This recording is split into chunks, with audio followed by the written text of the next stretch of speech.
धन्यवाद।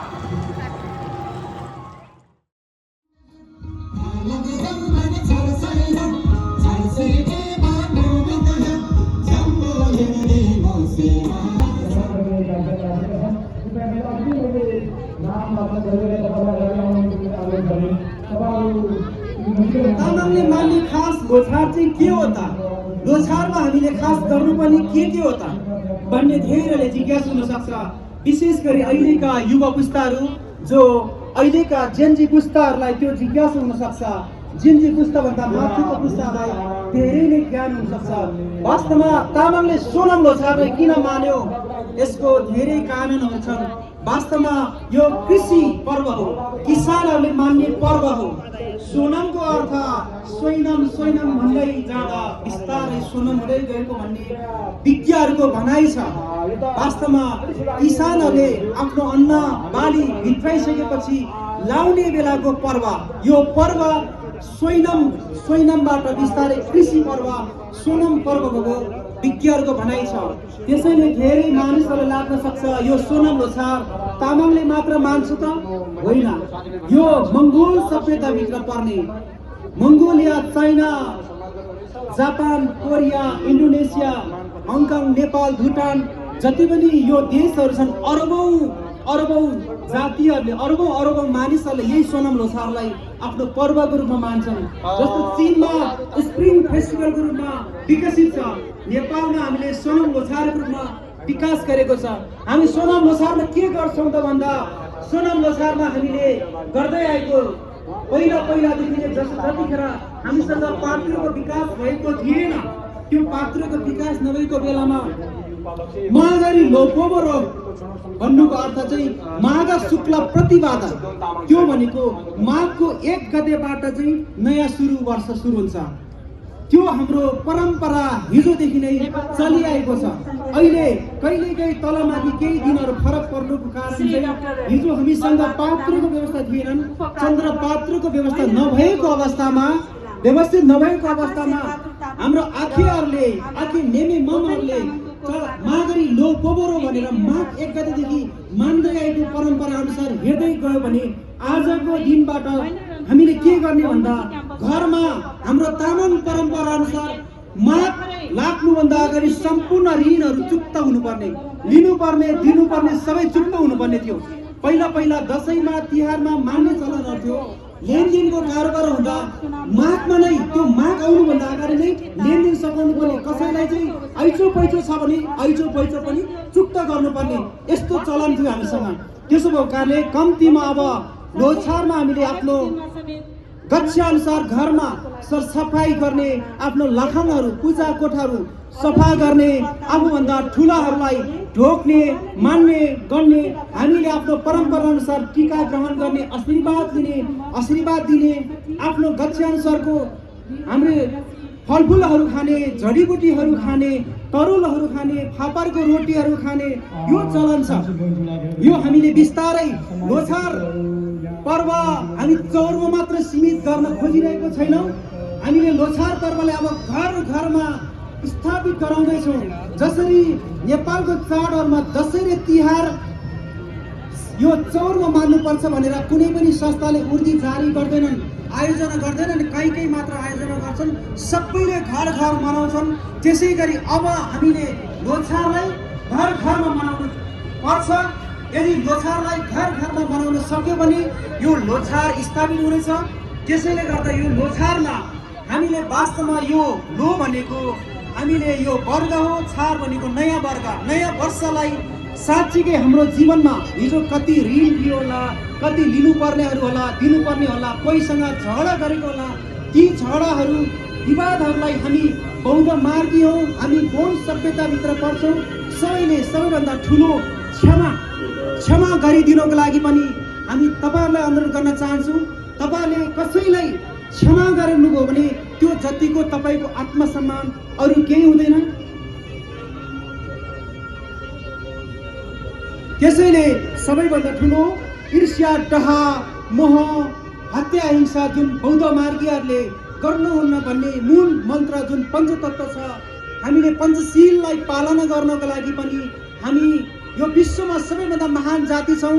हाम्रो आँखे मेमेहरू उड्थ्यो रे, तन्त्र मन्त्रमा हाम्रो मेमेहरू, लामा मेमेहरू उड्थ्यो रे। वर्षौँ वर्षसम्म पानी पनि नखाइकन उहाँहरू ध्यान तपस्यामा लिन हुन सक्थ्यो रे। हाम्रो मेमेहरू बम्बाहरू आफ्नो तन्त्र विद्याले उठ्नुहुन्थ्यो रे। उहाँहरू पानीभित्र पनि हप्तौँ दिनसम्म बस्न सक्नुहुन्थ्यो रे, गुफाभित्र पनि बस्न सक्नुहुन्थ्यो। यस्ता ज्ञान विद्ध भएका सन्तानहरू हो हामी। त्यसैले हामी तामाङ जाति गर्व गरौँ। तामाङ जातिले राष्ट्र चलाउन सक्दैन। तामाङ जातिले आफ्नो न्याङ्गी ग्योत, तामाङ ग्योत तङ्बा आसिए, न्याङ्गी तामाङ लिपि आसिए, न्याङ्गी कोइला आसिए।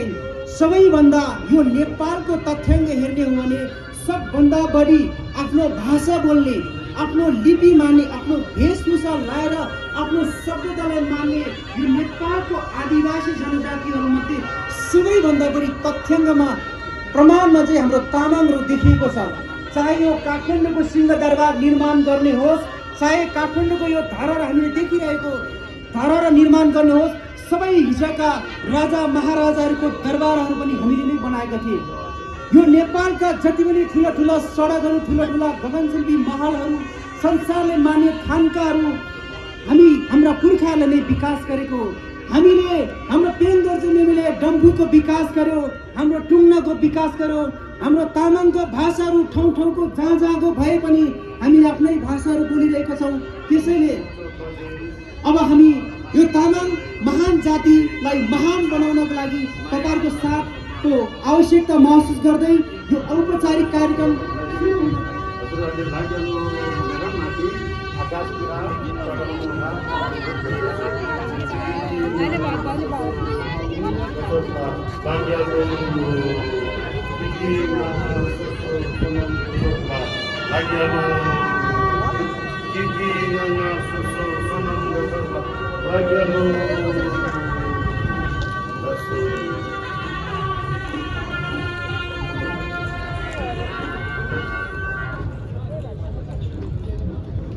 धन्यवाद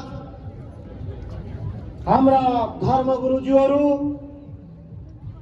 नेपालको ऐतिहासिक यो टुडी खेलमा सम्पूर्ण तामाङ समुदाय तथा देश विदेशमा रहनुभएका दाजुभाइ तथा दिदीबहिनीहरूलाई सोनाम लोसारको हार्दिक शुभकामना व्यक्त गर्दै यहाँहरू सबैलाई म प्रवीण कुमार बलियालाई आज हामी यहाँ केवल नयाँ वर्ष या लोसार मनाउन मात्र होइन, हजारौं वर्ष पुरानो तामाङ संस्कृति पहिचान र गौरवलाई एकै ठाउँमा उत्सवको रूपमा प्रस्तुत गर्न यहाँ भेला भएका छौँ। यो मानेमा पनि यो लोसार कार्यक्रम आफैमा ऐतिहासिक छ। त्यसैले म अब लामा धर्मगुरुहरू पछाडि बोल्ने गुरुहरूलाई आफ्नो संक्षेप गरिदिनुको निमित्त म हार्दिक अनुरोध गर्दछु।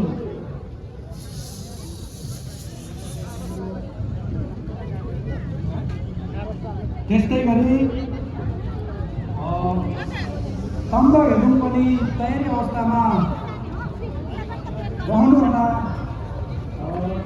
यसै बिचमा हाम्रो निमन्त्रणले स्वीकार गरेर अतिथि गणहरू आउने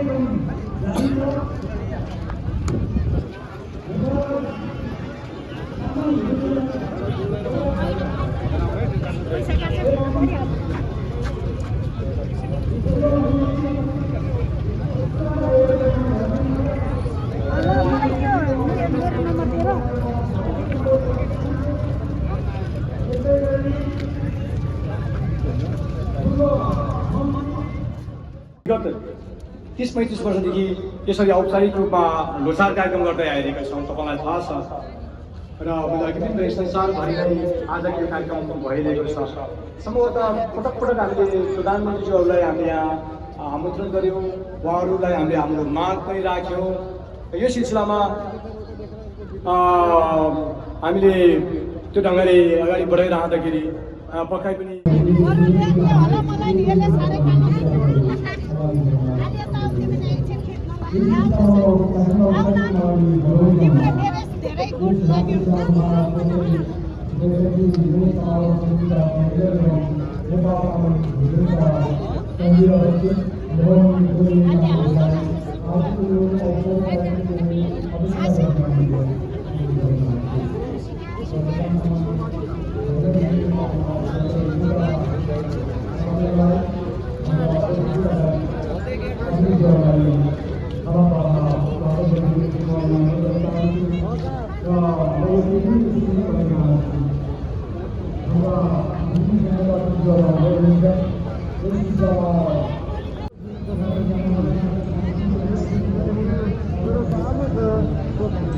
एजुकेसनको लागि तपाईँहरू सानो साथीले गर्दा मेरो बाबुको जीवनमा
युवा विद्यार्थी साथीहरू संस्कृतिको जिम्मेवारी हुन्छ तपाईँहरूले पनि त्यस्तो संयोजनको निम्ति म अनुरोध गर्न चाहन्छु।